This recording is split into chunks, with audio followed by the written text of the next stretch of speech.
Welcome to the bold analysis, ladies and gentlemen.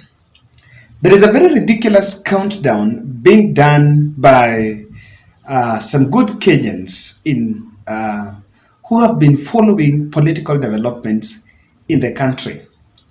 In February this year, while attending an event in, if I'm not wrong, I think Muranga, there was a speech that was made there that the deputy president said he wanted to deal with the milkman 2 to 3 months.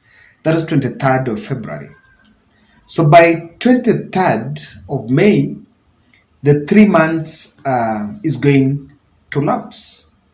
And dealing with the milkman was a promise that the milk farmers are going to sell their milk to the companies at a higher rate, but they should not expect the price of the value-added milk to go down in the market.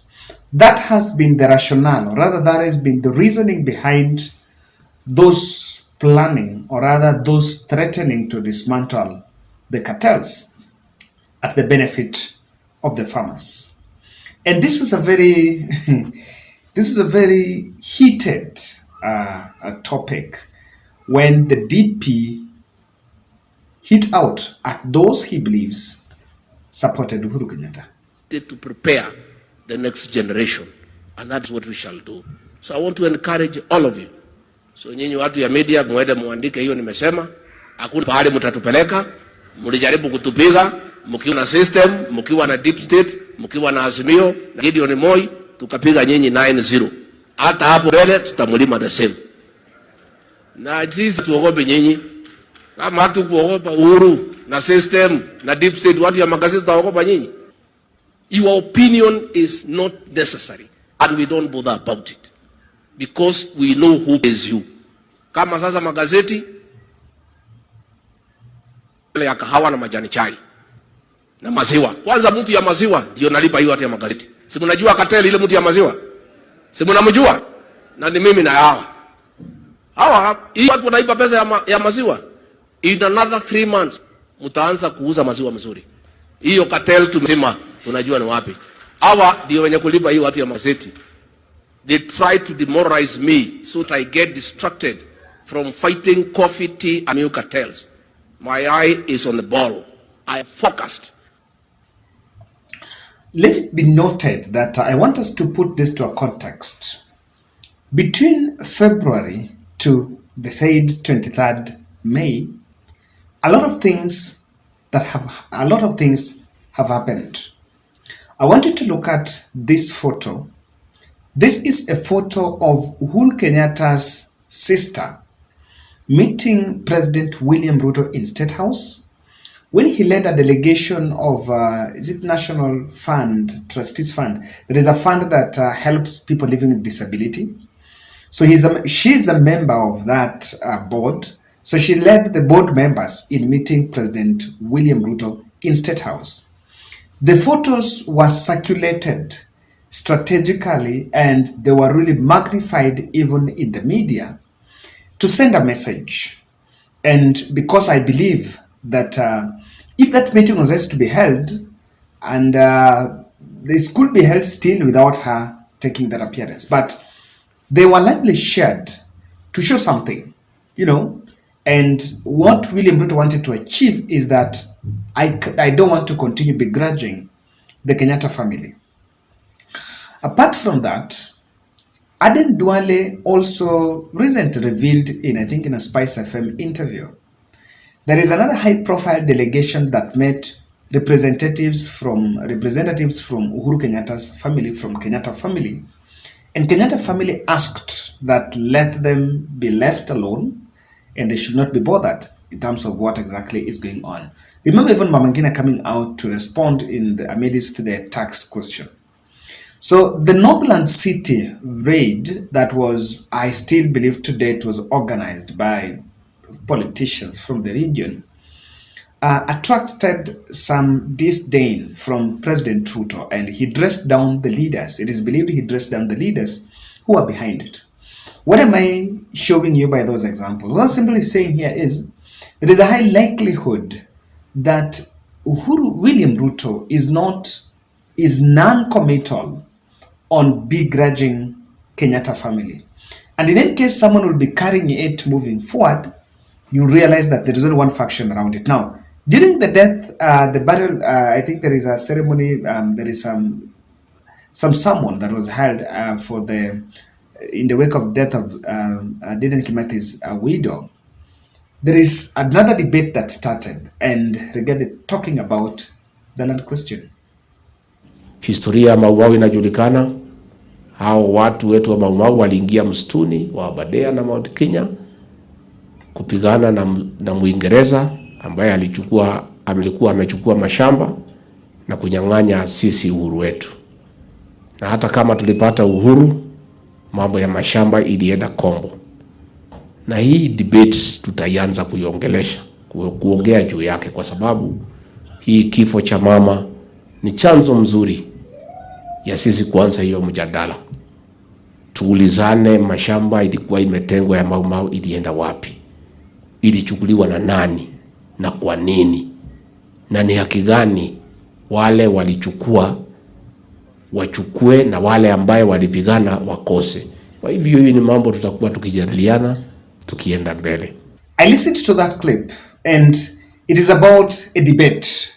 The land debate is not something new and it's not difficult to understand, or rather to conclude that that's just the extension of the Kenyatta family issue that has been going on for quite some time in the country. So this is another war.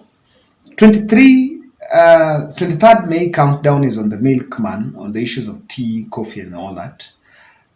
There is one going on illicit brew. Yeah, I'm really seeing a lot of efforts.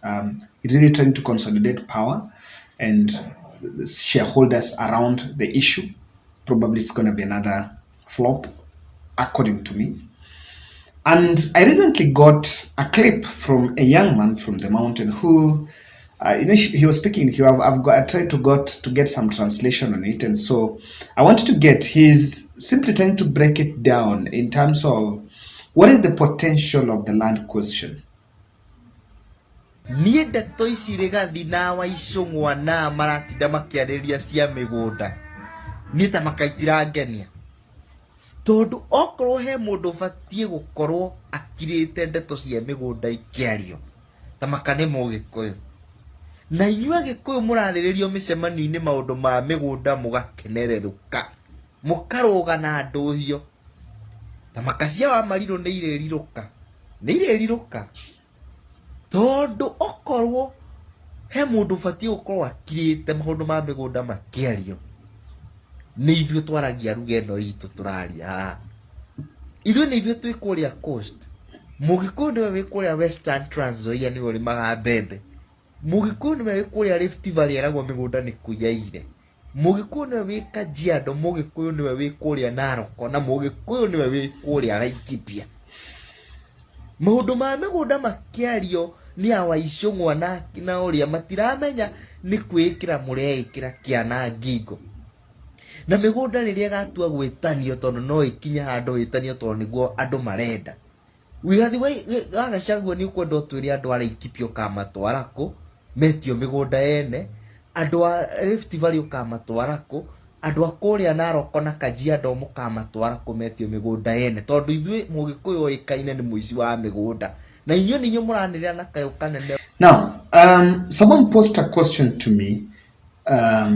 My friend Patrick asked me a question that what is the effect on Rigathi's political future if this combatant, if this new, there is this new goal, there is this new project, if Kenyatta Family project collapses, what is the effect on that on his political future in the region?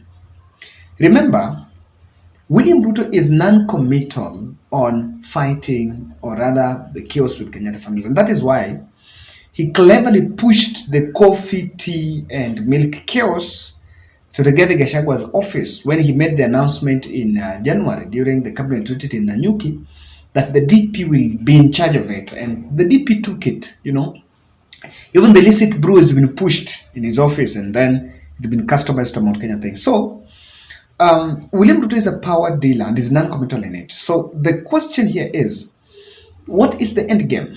What is the potential of this? Because from where I'm seated, this has been made the agenda, and the voters seems to have been, their minds have been framed to believe that that is the challenge, that if that is solved, then Mount Kenya question, or rather the Mount Kenya problems are solved. I want to tell you the risks in it and why this might actually, how it can play out, especially for the DP's politics. Now, Uhuru has been made agenda, and for quite so long, and is made to believe that if I can bring Kenyatta family down, then probably that's an element of success.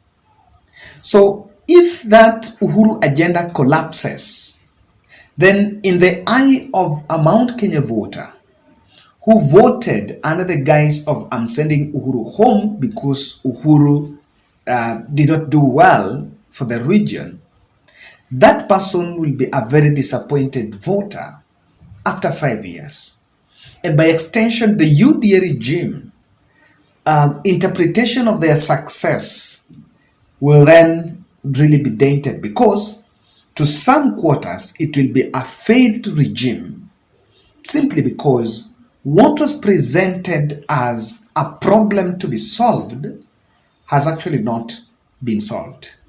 And I need to say, some of these problems are decades, 10 decades old, many decades old, and you cannot solve them. For example, the land question, I don't know, you can't solve it overnight. If it is something that could be solved overnight, I think Kibaki tried his bit. Moi tried his bit. Uhuru Kenyatta was a president by then. So even if you wanted to solve it by then, you would have been solved it. Now, Rigathi Gachagua was just a deputy president. If you don't have the backing of the sitting president, can you address some of those problems? You're gonna think beyond it. The other thing I am seeing that can play out is this can also fuel sort of rebellion from the population. And if the population starts rebelling by seeing as if you've turned our back, because probably you are trying, but because of repellent forces, you cannot succeed in it, then what you'll then intend to know is, in the fullness of time, you'll realize, okay, this is not a war that is worth my time. This is a battle I cannot win. So you'll be left with an option of erasing it in your diary, erasing it from your lips, and the moment you stop talking about it, the voters will see as if you've turned your back on them. And what does that mean? It can actually bring rebellion. So the agenda, the Kenyatta family agenda that is being hawked is a very dangerous one, because you cannot wipe it. It's not as simple as establishing Nairobi River Commission to clean the Nairobi River. It's not as simple as that.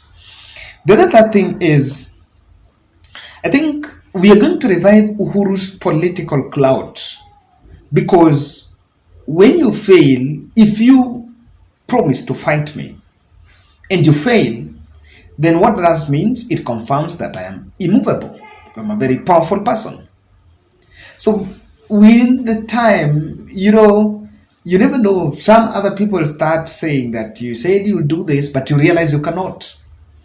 The stories will be told of how you promised to do this, but you could not do it. So the resultant effect here is you actually increase the profile of Uhuru Kenyatta's clout. Lastly, this will drop the ratings of the DP on competency grounds, and this will render him as a leader who is sharp in the talking, but not very effective in putting things to action. If Project Kenyatta Family collapses, if it fails, They have no option. You either succeed in it or succeed. If it fails, that will be the end of any slight ambition to mount a presidential bid in future. Because the other thing you need to do is you need the home backing. What is making the leaders, these first timers, first time MPs, first time governors, senators, the deputy presidents, some of these first timers in the executive is trying to commodify, I think I'm using the wrong word, trying to put president as a common enemy so that you converge efforts in fighting that one person as an enemy. Through that, you wipe the emotions of a whole community to hate that one person. And so if it fails, then you are actually going to lack the punching bag. Without that, I don't know how you're going to galvanize the community, the grip, what really the politicians are looking after. So that's my position, that it is a big risk and it's a big trap to do it, but you need to be very careful with it. Ladies and gentlemen, I want to remind you about this podcast. We have amazing traffic. I just realized we attract more than 100,000 views in a day. So that's a traffic that you can put in your advert there.